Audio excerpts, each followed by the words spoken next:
Good afternoon. This is the House Appropriations Committee. It is Tuesday, February 18th, 2025, just after 1 o'clock. And we are continuing our tour of the FY26 budget. And we have with us a familiar face. Adam Gresham is here from the Commissioner of Department of Finance and Management to talk about Governor's Office budget and Finance and Management budget. Those are the two, I believe, we have for you today. And we have Holly up on the screen too. So welcome, Holly. And if you want to introduce yourself and take, that would be great. Start with the Governor's Office if you don't mind. Thanks. Adam Gresham, Commissioner of Finance and Management. Thank you for hearing us on the governor's budget as well as Finance and Management. I would point out, as you have, Madam Chair, Holly Farron from AOA Financial Services Division is with us, as is Harley Oliver from also from Financial Services Division. Holly is point on the governor's budget and Harley is point on Finance and Management. So just so you know the spots. Okay. So beginning with sorry, go ahead. Holly is the governor and Harley is lieutenant governor. Finance and Management. Finance and Management. We're not doing lieutenant governor. Oh, okay. So Finance and Management. Finance and okay, thank you. Commissioner Gresham, I can bring up on the screen if you'd like. That would be great. You should have an, I don't know if we it's have printed it out. on our witness page, on our committee page, but we did not print copies. Okay, so it would probably be Putting right. it on the screen is great. Yeah. So if you wouldn't mind skipping, hey, well, let's just go to the end. So page 19 of 20. As is my one, I typically start with an org chart just to orient who these people are. I think most of you know the governor and his chief of staff, Jason Gibbs. Both have been in, with us for 8 years. Also, a fairly long tenure, Karen Pallas, his business office manager, who has been with us for a long time. The Chief Recovery Office is now within the governor's office. That, as Holly will has reminded me, has moved around a bit, but it's now part of the governor's office. So that's Douglas Farnham, and he has a group of 3 or 4 people, one of whom I will talk about later on, who actually technically is part of Finance and Management for kind of a bizarre reason that I'll explain. But also with the governor, you have Tracy Ennis, who also has been there almost since the beginning. There's one executive assistant position that is vacant. You see his senior staff members there. Again, many of these names will be familiar. Jay Johnson has been his chief counsel since the beginning of his administration. Brittany Wilson is no longer in the governor's office. She has moved to the Department of Public Service. And her replacement is under very tight secrecy, so tight that I don't happen to know who it is. I'm not sure they have. Needs a little updating. Yes. Kendall Smith is on here. I'm getting to that. But they have not replaced Brittany, so that shows as vacant. Dustin, actually, those who are long tenured in this building will remember Dustin. It was formerly a rep, and then he from St. Albans became a senator from Franklin, and then he was beamed into the governor's office when the governor became the governor. He subsequently moved to Vidal and now is back, and he took Rebecca Kelly's position as the communications director. Kendall is an oops. She was in Jason Malucci's job. She is now at Vidal. She actually moved over to what Dustin Degree's job used to be. So she should not be on this org chart. Jason Malucci has been with the governor. I think he originally came actually as an intern through UVM, I believe. He is now the Director of Policy Development and Legislative Affairs. And then the assistant press secretary, the press secretary and the governor's special assistant is Amanda Wheeler. She actually originally started at Vidal and moved to the governor's office several years ago. So there's been, quite a bit of moving around. There are no temporary positions. Dee's position has not been filled. She was violence prevention. And there are a couple of intern temps that have not. How long has that position been open? I'm going to say 6 months, probably. I think Dee left about 6 months ago. There's an open constituent services manager, Mary Ann, Davidson used to have that position. And John Zanin, who I believe also started as an intern in constituent services, has now a larger role. So anyway, those are the people. There are a couple of vacancies that will be filled or have been filled and haven't been announced. I'm not in the inner loop on that, but those are the positions that you see. And now flipping all the way back towards the beginning, Holly, I was going to go to the summary and highlights page.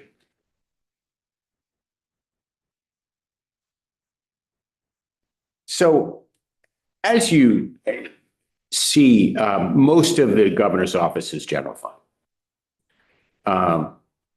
And the small percent, or actually larger percent this year, but still relatively small, 21% is IDT. And the IDT is really the one, if I had to highlight one thing about the governor's budget this year, it is that IDT component.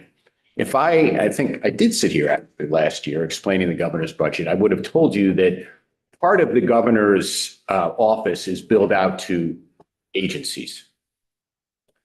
And that part up until last year was more or less a legacy that frankly we inherited when we came here, and I didn't have the gumption or maybe the horsepower to change it. But it was billed out to four different departments or agencies: Human Services, the Agency of Natural Resources, the Department of Public Service, and AOT. Transportation. So that, again, was more of a legacy that this year we decided, hey, this is a democracy, right? And the governor's working for everyone. So we are allocating out part of his office expense to all agencies and departments. So you'll actually see on the very last page, page 20 of 20, the amounts and the agencies that are impacted. And they're all cabinet level, agencies that are now part of that IDT. Whereas prior, it was just transportation, human services, public safety, and natural resources. So there's a 5.4% increase in the governor's budget, and the goal was 3%?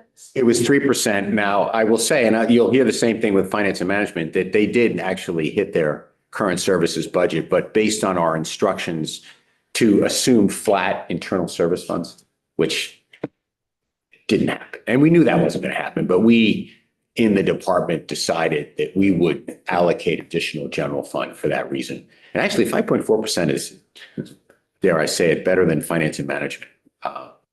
So it's pretty But lean. some places were held to the 3%. However, I will also hasten to add that part of the reason it's a little leaner than it might be is because of IDT, which you'll see when we go into the other accounts. But the 3% target was achieved. However, when we added on particularly retirement and medical benefits and some ADS IT charges, it grew. Again, you'll see the same thing with finance and management. And in fact, you'll hear the same story in most of our agencies and departments. So in terms of positions, there was little change. Salaries went up. The exempt positions, the governor has the prerogative with salaries, and the exempt positions were moved up the same cost of living increase that other state employees received. But really the pressures turned out to be predominantly benefits, retirement contribution, medical benefits, and ADS agreement. So kind of in a nutshell, that's where it is. And if I think Holly is already there, but I'm going to flip to page 8 of 20 just for some ups and downs. And here you see, as I kind of intimated before, that there is some shift from general fund to IDT, which in fact for most departments will be general fund anyway. So it's a different general fund, although in some departments, it'll be some special fund, some federal fund and so on. But for a lot of these, the distinction between straight general fund and IDT isn't really that great since a lot of this IDT is in fact general fund. But there's, some shift. And I would note maybe as my final kind of differentiating point of this budget, you'll note that vacancy turnover savings about halfway down under the current service level. The governor's office is buying down vacancy savings quite substantially. So there'll be about $180,000 left, Holly. You sent me that number. I picked it up and then probably forgot. Down to 156, I believe. 156.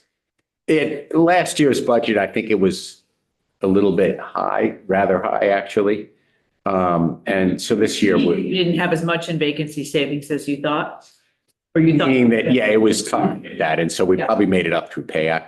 Yeah. And so we're just trying to exhibit what is probably a more reasonable, even though when I say that, I've already said, well, he's got a couple of vacancies, but the intention is to fill those before the end of the fiscal year. So the likelihood is that, he may have, 150 is roughly one vacancy over the course of a year with comings and goings. He may actually achieve that, but, without cutting that, it would be up around $500,000, which is really probably 4 positions, maybe 3.5 positions. And that it just didn't seem reasonable. So that is, kind of the governor's budget in a nutshell. I'm afraid I don't have a lot of additional color, but I'm happy to answer some questions for you on that. Any questions? Seems pretty straightforward. Anybody have any? It's not particularly exciting. There's enough other excitement in the world. All right. So if you want his budget, so sorry, it's all Wayne? set. Okay, Lynn. So if you're looking for excitement, Madam Chair, Yes, finance and management, always an on. exciting place. and Excellent. pardon me. And here too, I will do the kind of starting from the back, just to show you who we are. So The very last page, 21. Okay. on page 21, so there is your ever vigilant commissioner at the top. I am the head of the department, my faithful deputy commissioner, Hardy Merrill, and our assistant, Anna Reinold, been that way for the past 3 years. And I hear she is on the ball. She's terrific. Yeah. She's actually stepped in when there's been need for, when someone's been out in the either AOA or executive office. She's just been, I can't say enough about her. She's been great. Even though it's kind of interesting. I mean, she came from outside government with no experience at all. She ran the medical office down in Montpelier and came in and came up the curve pretty quickly. So the three of us are quite consistent. And I will explain in a minute that our salaries are billed out somewhat differently. Part of our salary goes to the Vision Fund and part of it goes to the general fund, 50-50 basically, because we spend our time partly with financial operations, partly with the budget office. And then kind of the three directors within finance and management. On the right, you see Aaron Brodeur, who also is a long time state employee. He actually cut his teeth in management back in 2005, I believe, with Jim Reardon, and then went off and served in the Agency of Education, AHS, I believe, DEVA, and then for a number of years at AOT, and then came back as our budget director. You see our analysts there. There is one vacancy you'll notice in the analyst corps, and that I'm happy to say was only vacant for about a month and a half. Nick Kramer was one of our analysts. He moved over to the Agency of Administration. And a woman, Stephanie Govin, will be joining us, I think, in 2 weeks. And she's coming over from the business office of ADS. So it's a good story. I mean, part of my job, I mourn when people leave our department, but I think I've, in a sense, achieved some good things. I mean, as long as they stay within state government, it's a good thing. I mean, and so, there's a fair amount of movement within state government too. And many of the people in our department have worked elsewhere. So anyway, that vacancy will be filled. And Emma and Will have been with us for a couple of years. Jason, many of you know, has been with us for a very long time. And Tim Mateo also, not quite as long, but he's been 5 or 6 years. He's our principal analyst. So that's Bud Man. And our job is to develop the governor's budget and to pound the pavement out here in front of House Appropriations and defend it. Kind of the less visible part of our department, which I often elevate in importance because at the end of the day, that's where my risk is, in that when you guys vote your budget and the governor signs a budget and it becomes law, it's our job to put it into practice and to make sure that every single penny that is appropriated and not a penny more, and keep track of it, cut down on or eliminate fraud and the like. I mean, it is, again, it's all subterranean, but I believe it's actually the most important thing we do. Making sure that the governor's budget actually, or, that the General Assembly's budget, once it's passed, becomes law. So and overseeing that is Joe Harris, who's Director of Statewide Accounting. And you see under him, we have all our vision support people. And, that is, these are the folks that, once the budget's passed, it's loaded into vision and it becomes our budget. And that is our control, our statewide accounting system. Also, our Director of Statewide Reporting is John Becker, has been with us for quite a while. Although he did a couple of years ago take a short detour into the Agency of Transportation, and then he returned because he couldn't do without us, which is a good thing. And he's the one who reports on a budget and puts out the ACFR, the Annual Comprehensive Financial Report, he and his group. So that is who we are. There are a couple of things I want to point out which will factor into our funding on this. You'll note that there are if you go under Joe Harris and then make a right, the Assistant Director of Statewide Accounting is Michelle White. Under her, the Vision Financial Analyst, there are 2 vacant positions. Those positions, as well as Wendy Dubois, who is under John Becker, that's 3 positions. Those are going to be internal interdepartmental transfers. Those are the ERP positions. And 2 of them we have yet to hire. One of them, Wendy Dubois, we have hired. She was actually a terrific, she, keeping with the theme of staying within state government, she came from DFR, very sharp. I think we're hoping has a future within finance and management. Currently, it's a limited service position for kind of helping to implement the ERP system, specifically the first phase where they're redoing the VTHR system. And that speaks with our Vantage and Vision system. And so when we move into the second phase where we're replacing Vision, that's going to be a big deal. So we're kind of gearing up for that. So those 3 positions you'll notice later are billed through IDT, and that's the ERP appropriation that this body made 2 years ago, I believe, $11.8 million. So they will be in part, paid through that.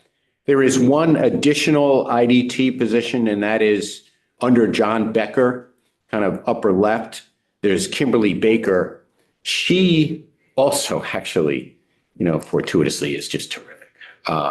And she is an ARPA grants administrator during the coronavirus relief fund, and then particularly the funds. We were just overloaded with kind of grants management and grants reporting.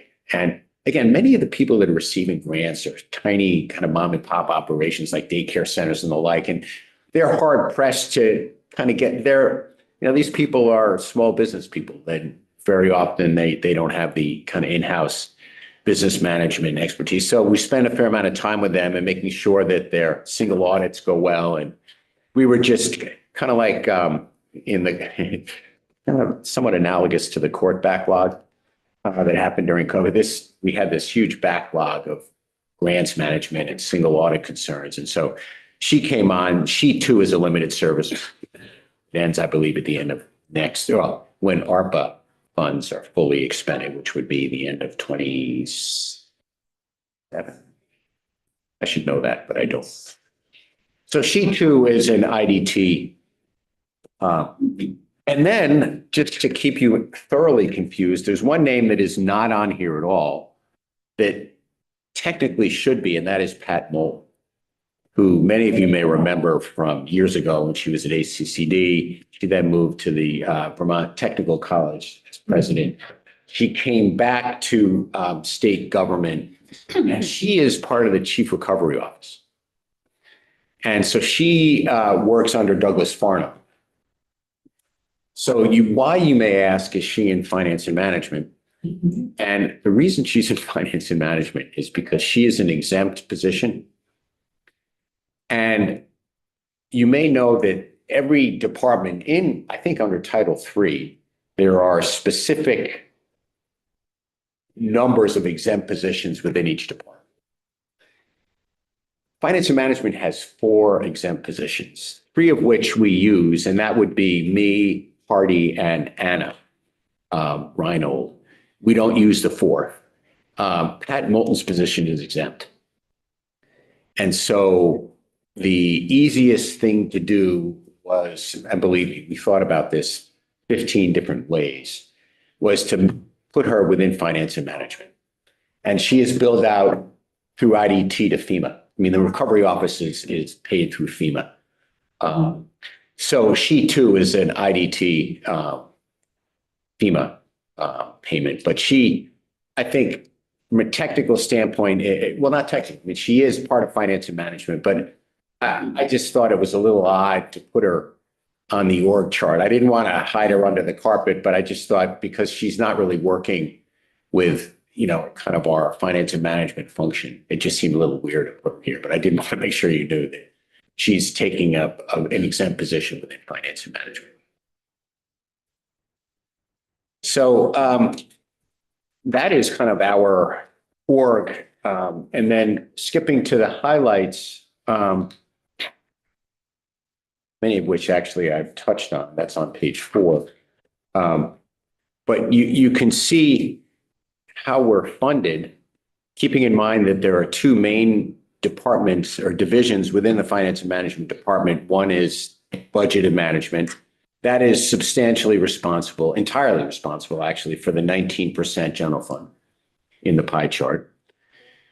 The other division is FinOps, financial operations, and that is substantially responsible for the 69% IDT, that is the vision fund. And part of my salary and Hardy's salary and Anna's salary, 50% of our salary is actually billed to the ISF because we spend roughly half our time with one division, FinOps versus. But also 20% of Emma Fedorchak, one of our analysts, salary is billed to the ISF because she does our Vantage and Vision work. And 36% of Tim Mateer, another analyst, salary is billed to the ISF because he too, and he's really our lead Vantage and Vision kind of IT person within our department. So there is, all of the general fund is Budman, but some of Budman is billed to the ISF. And in terms of the interdepartmental transfer, the IDT, roughly $790,000. Pat Moulton is about $230,000 of that salary and benefits. There is one ARPA position, that is Kim Baker, who's doing grants management. And then there are 3 ERP positions, 2 of which are still not hired, and one of which Wendy Dubois is hired. So that makes up the IDT component. So a little bit complicated, but frankly, no more complicated than an agency like ANR or AHS, where they have all kinds of special funds and federal funds and everything else. I just wanted to make sure you knew what was in the pie chart. Our budget is up 6%, albeit without internal service funds. We nailed 3% almost exactly. There's really not a lot to say in terms of changes. We've had some comings and goings within our groups. But, the same numbers of base funded positions. As I mentioned, there are some limited service positions, 3 in ERP, 1 ARPA, and then Pat Mold's position. But within our base positions, we've got the same numbers we had last year. We've got the same pressures through, COLA and benefits, but predominantly medical, retirement contribution, and IT are what really are cost pressure. Yes, ma'am. So Adam, past position is exempt, but so that means it's a permanent position? Or not? I mean,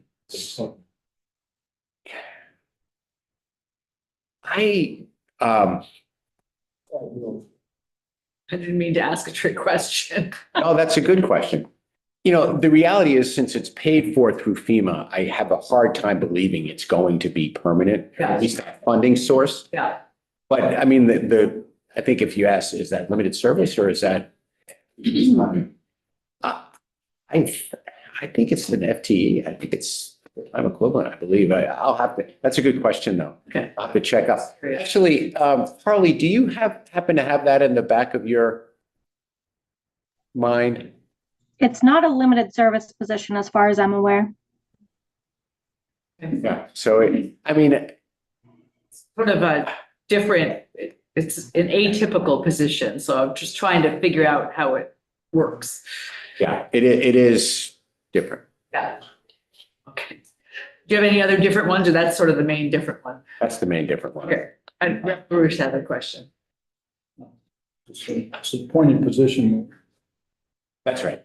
That's correct. And her actual role is Central Vermont Recovery Officer. So she spends a fair amount of time in Barrie, fair amount of time, less so, but still a fair amount of time in Montpelier in the, So it's a Flooded areas. It's like a commissioner or a secretary position. It's at will. Governor appoints a that's correct. full-time position. Yeah, but it doesn't report into Doug. It does. It does, Yes. but you're holding it in your, That's right. And again, like I said, these exempt positions are kind of funky. They're in statute, how many each department can have. And we have 4, we use 3. I don't think. so that's what she was filling one of those 4 spots.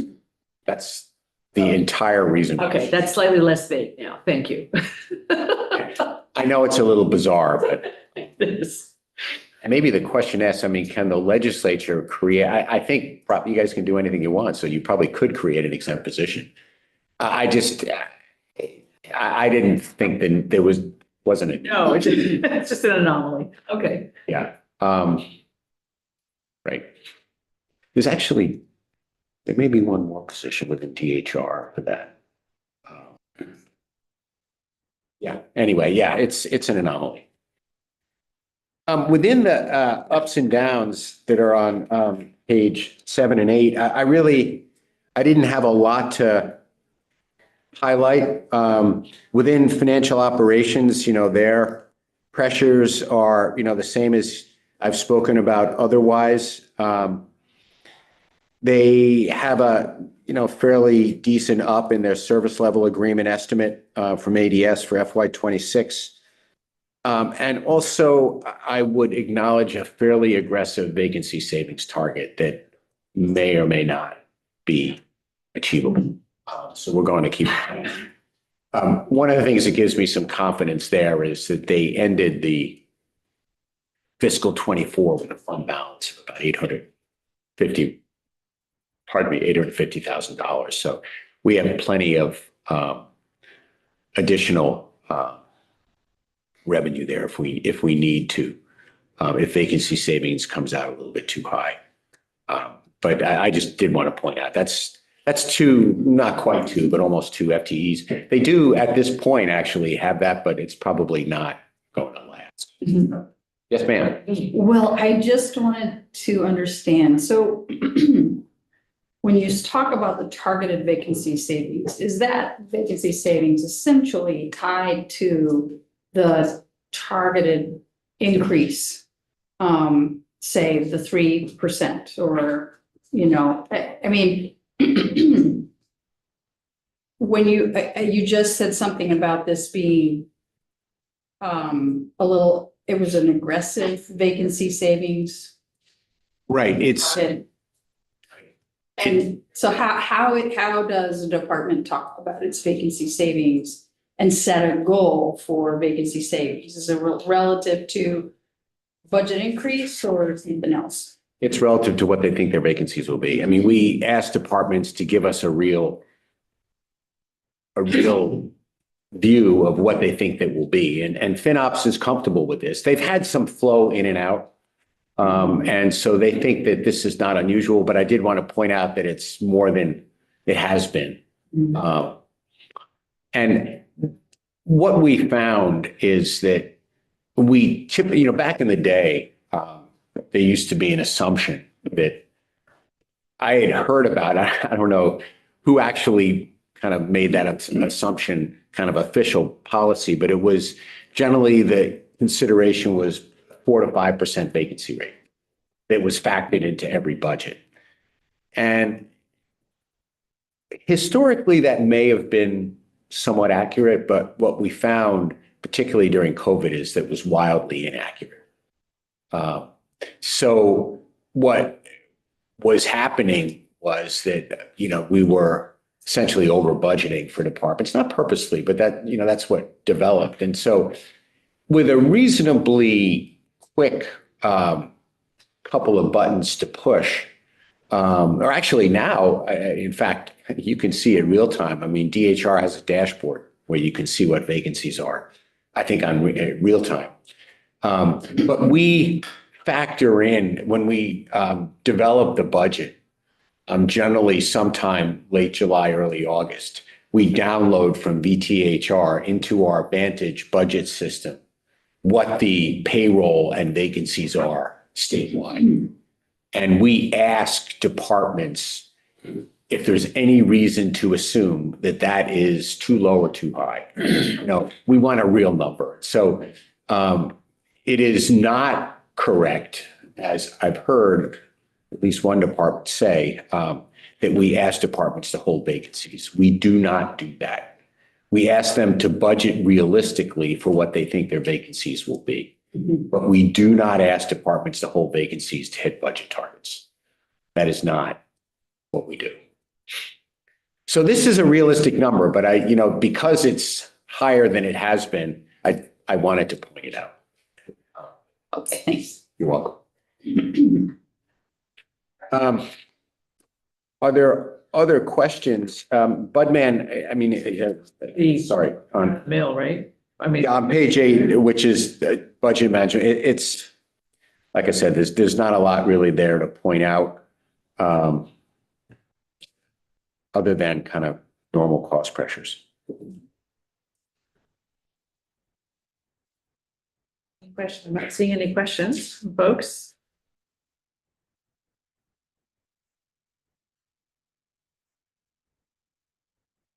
Did you have anything else, Ed? Something entirely different. Yeah, but I thought I had So if we're luxury of these sitting- two budgets, last chance, we can always jump back if we need to. We will turn the page, new topic.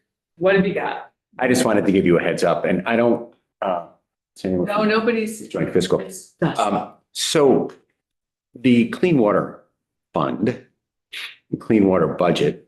That's Trevor, right? So part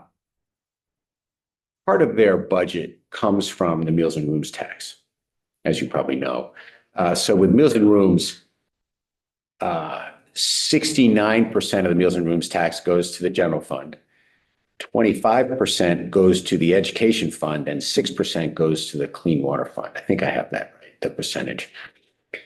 After the E-Board met in January, during their meeting, the economists proposed and the board accepted a new consensus forecast that actually downgraded the Meals and Rooms tax by a certain amount. I don't remember how much the total amount was. But I do know that roughly I think $110,000 to $120,000 of that, which would be the 6% component for the Clean Water Fund, will no longer be there. So I guess we could do the math if that's 6% of some number. Have a calculator.